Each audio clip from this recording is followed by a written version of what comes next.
Birama Diallo, donc de UNSAS. C'est donc à l'entame se féliciter vraiment de la promptitude avec laquelle le camarade Moussa de la FGTS est venu répondre à notre invitation. Parce que nous sommes dans le cadre de la solidarité syndicale. Et à chaque fois que nous posons partout, nous avons des luttes. Nous sommes tous appelés à se joindre pour la cause des travailleurs. Donc nous avons convoqué cette conférence de presse conjointe entre la CSA et l'UNSAS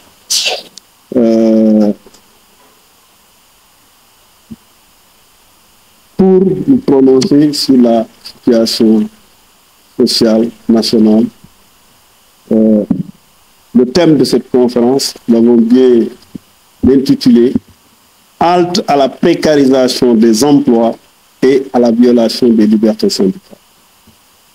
Ce thème est assez révélateur, donc je pense, dans cette période. Mesdames, Messieurs les journalistes, nous vous remercions d'être venus couvrir cette manifestation organisée par nos deux centrales syndicales, l'UNSAS et la CSA, pour évoquer la situation sociale qui prévaut dans notre pays, marquée par la dégradation des relations de travail dans plusieurs secteurs d'activité, notamment à la CNE. Les travailleurs y sont exposés à toutes sortes de violations de leurs droits. Les avantages acquis sont systématiquement remis en cause par la volonté d'un directeur général qui viole délibérément les libertés syndicales en dressant les syndicats les uns contre les autres et en tentant coûte que coûte d'imposer au vote électronique pour l'organisation des élections de délégués personnels qui n'est pas codifié dans notre corpus juridique. Cela veut dire que ne pas organiser des élections, ils ont imaginé un système de vote électronique qu'ils veulent imposer sur lequel il n'y a pas de consensus entre les syndicats représentés. À ce niveau, le Code du travail ne l'a pas édicté. C'est un triste spectacle qui a cours dans cette entreprise qui devrait servir de modèle en matière de gestion des relations humaines. Il déroule un plan de liquidation contre le secteur général du syndicat autonome des travailleurs des eaux, le SATES, syndicat majoritaire, qui n'a fait que décrier la situation alarmante que vivent les travailleurs depuis l'arrivée de la CNO. Cette entreprise qui avait fait naître beaucoup d'espoir pour les travailleurs ne fait que cumuler des pertes durant les 3 années de gestion, atteignant même plus de 15 milliards de pertes.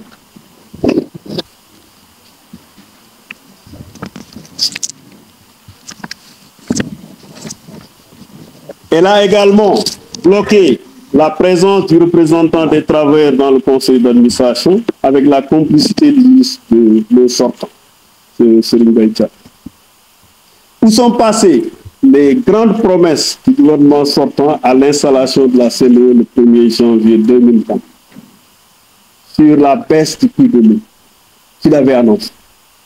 Malgré que quelques mois après son installation, la CNO a enregistré l'arrivée de 100 000 mètres cubes avec le démarrage de l'usine de Thermomassa 3.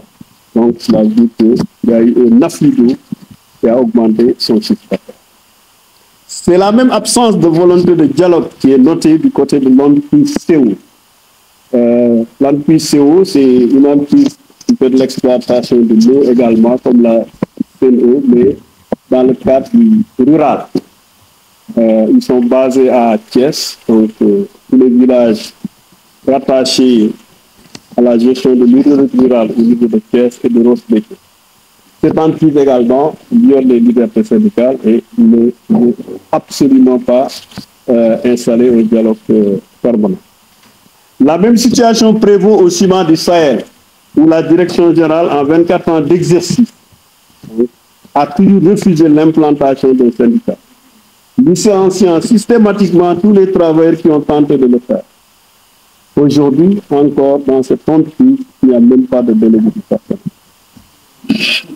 Parce que le chargé des affaires juridiques Aline qui va arriver tout à l'heure est le premier exemple de cette volonté manifeste d'empêcher, c'est la première victime, d'empêcher que l'on puisse faire un syndicat. Nous constatons également de plus en plus une précarisation de l'emploi avec un usage abusif des contrats d'intérim ou de prestation. La pratique est très courante à la CNO où actuellement toute catégorie de travailleurs sont recrutés à travers une société d'intérim. C'est dans le secteur du BTP, nous pouvons donner l'exemple d'entreprises que nous connaissons, Edan Chine, RBC, El Mansa, etc. Il est courant de voir pour un chantier de 2 ans, un travailleur signer plus de 8 contrats de 3 mois en lieu et place d'un contrat de chantier avec tout ce que cela comporte comme évasion sociale et fiscale. Cela veut dire quoi? Cela veut dire que si c'est des contrats de 3 mois, tu peux faire 3 mois, une fois, 2 fois, après tu es mis à la porte. Donc cela veut dire que tu ne cotises pas pour toi à la presse, à la sécurité sociale, ni à l'IPRES, et toutes les niches de paiement d'impôts disparaissent parce que l'entreprise ne va pas te déclarer.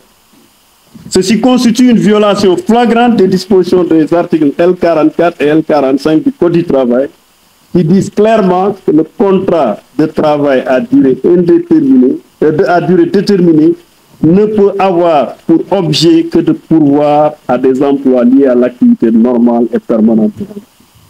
Cela veut dire quoi? Cela veut dire que quand on est dans une société organisée qui dit que moi, je fabrique du ciment, il y a des postes importants pour lesquels vous ne pouvez pas faire recours à des intérimaires. Il faut recruter les gens permanents parce que c'est des postes continus. C'est l'exemple que je peux vous donner. Ainsi, beaucoup d'entreprises violent ces dispositions. C'est le cas dans presque toutes les entreprises à haute intensité de main-d'œuvre, notamment dans les entreprises des mines, des BTP, des cimenteries et des entreprises de télécommunications, ainsi que dans les banques et les entreprises de commerce.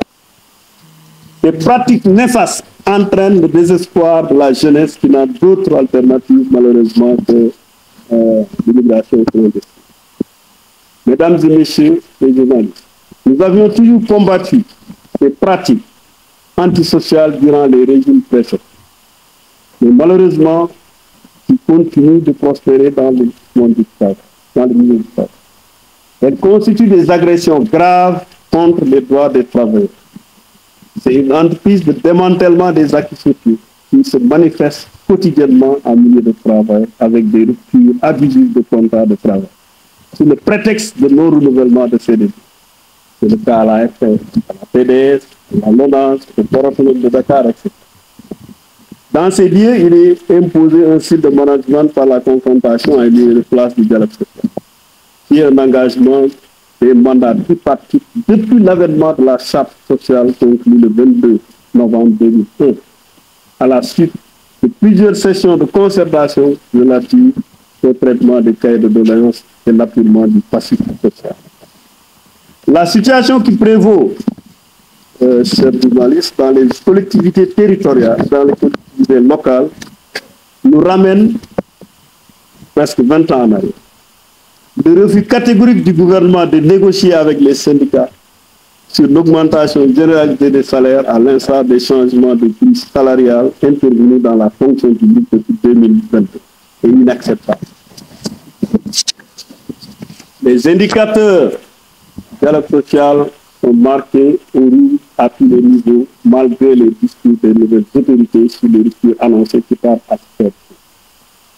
Il faut cependant saluer la décision du ministère du Travail infirmant les autorisations de licenciement des droits délégués du personnel de la CPA. Cependant, il faudra plus le permettre pour l'application de la mesure, nonobstant le recours que cette direction qui, au lieu de revenir au dialogue social, fait dans la résistance habituelle. C'est pourquoi nous interpellons les autorités étatiques et l'administration du travail pour le respect strict des dispositions légales en la main. la forfaiture a tout duré. Nos centrales syndicales et l'ensemble de nos affiliés ne laisseront plus de telles pratiques prospères. En conséquence, le cadre unitaire que nous formons organisera une marche nationale de protestation dans les prochains jours avec la coalition des centrales syndicales. Les autres confédérations, celles que nous avons citées tout à l'heure, qui a fait l'amabilité d'être avec nous aujourd'hui, la FDPSD, et les organisations de la société civile qui se proposent de venir travailler avec nous dans le cadre de cette protestation pour que le Sénégal, les autorités puissent faire respecter. Nous vous remercions de votre attention et restons à votre disposition pour répondre